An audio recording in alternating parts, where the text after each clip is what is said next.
Oui, bonjour. Dans cette troisième vidéo, je vais vous présenter les outils qui vont vous permettre d'être évalué.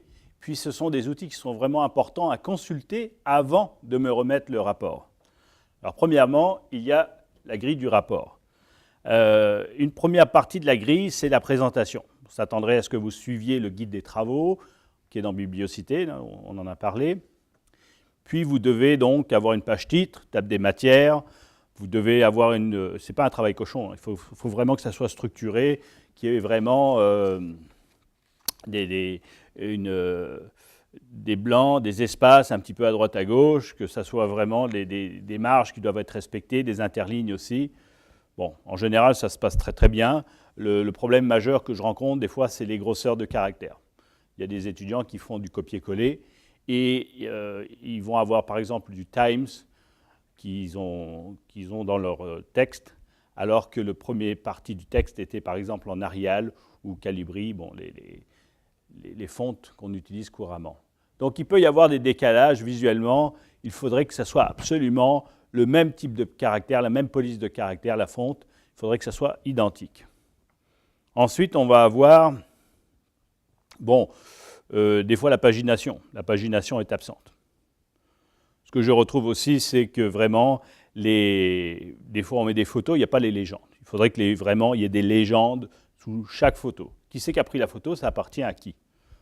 Sur Internet, on prend tout, on peut tout copier, mais il faut absolument mettre le nom de l'auteur. C'est ce qu'on vous demande dans le cadre du collégial, mais dans la vie professionnelle aussi. Donc les tableaux, les graphiques, tout ça, on doit savoir d'où ça vient, qui c'est qui a fait ça, puis en quelle année idéalement, évidemment.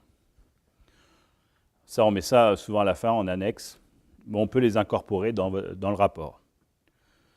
Les références aussi, donc évidemment, on va suivre le guide des travaux, la bibliographie, donc il y aura des points attribués là-dessus. Le développement, c'est qualité de la recherche, bon tri de l'information. Les étudiants, au début, ils vont faire de la recherche, ils trouvent quantité d'informations. Alors c'est bien de prendre des dossiers, puis oui, de faire des copier-coller, si vous voulez, dans certains fichiers, de manière à avoir une banque d'informations.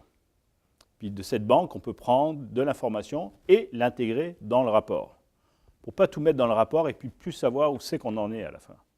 C'est vraiment important d'avoir peut-être une réserve d'informations, puis de prendre certains éléments tranquillement, de les insérer dans le rapport. Donc, on fait preuve d'objectivité aussi. Le je dans le rapport, c'est à bannir. Voici la situation, voici les faits. C'est comme ça qu'on est convaincant. Le jeu n'a pas de poids. À moins d'être une sommité internationale, en général, le jeu n'a pas de poids. Vous voulez convaincre les gens. Donc, on va essayer d'être le plus neutre possible. Finalement, il y a les recommandations. Puis, comme on est dans un cours de français, il faudrait s'attendre à ce que la qualité de la langue soit évaluée à 50%. C'est le cas. Donc, assurez-vous de bien relire votre rapport. Il y a le tremplin linguistique, si vous voulez, vous pouvez les consulter avant de me remettre le rapport. Tremplin linguistique, donc au-dessus de la bibliothèque.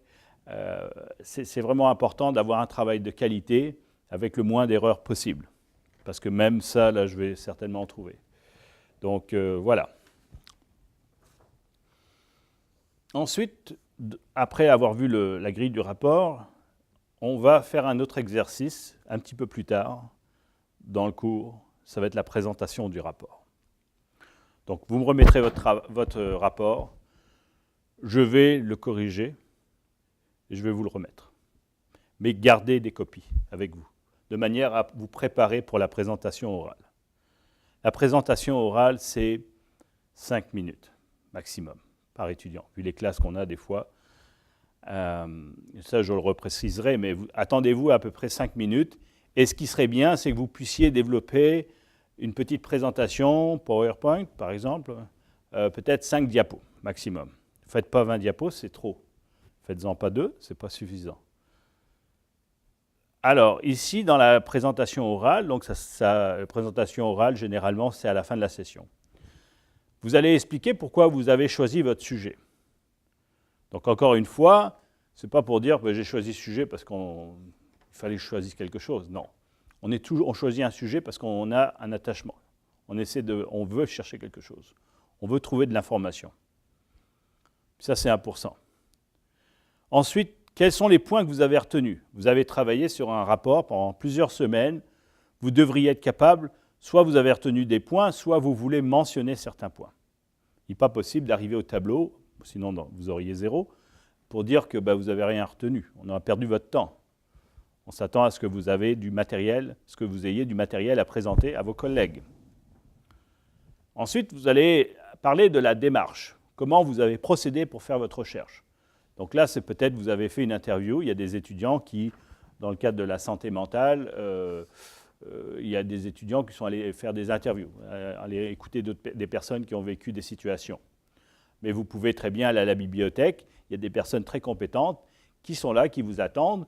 Vous pouvez aller les voir et dire je travaille sur tel sujet. Est-ce que vous pourriez m'aider? Quelles sont les ressources que vous avez? Donc ça, c'est une excellente démarche. Et sinon, il y a la démarche individuelle. Et là, vous consultez personne, vous y allez par vous-même. On passe beaucoup plus de temps comme ça. Puis, et le temps, en principe, dans le semestre, vous n'en avez pas beaucoup. Donc, ce n'est pas une démarche que je conseille du tout. C'est toujours mieux de consulter les personnes aux alentours. Et la bibliothèque est vraiment un centre extraordinaire pour ça. Mais bon, vous pouvez faire très bien votre recherche individuellement. Et dans ce cas-là, vous la présenterez à ce moment-là. Les 2 recommandations essentielles, ça c'est pour 2 points. Vous avez fait peut-être 5, 10 recommandations.